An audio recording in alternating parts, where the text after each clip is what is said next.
কুচঘাস 7 star boys club আয়োজিত আজকের mini night cricket টুর্নামেন্টে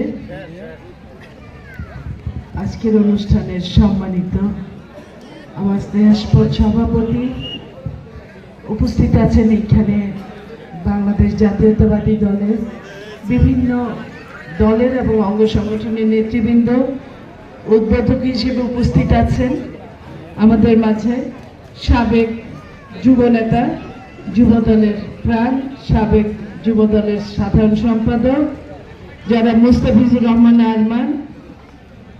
বিশেষ অতিথি হিসেবে উপস্থিত আছেন কৃষক দলের সেক্রেটারি যারা বিষ্ণুচন্দ্র মণ্ডল, এক সময় তুখোর ছাত্র নেতা। প্রধান বক্তা হিসেবে উপস্থিত আছেন আজকে ছাত্র দলের বিপ্লবী সভাপতি যারা মুশারফ সিদ্দিকী।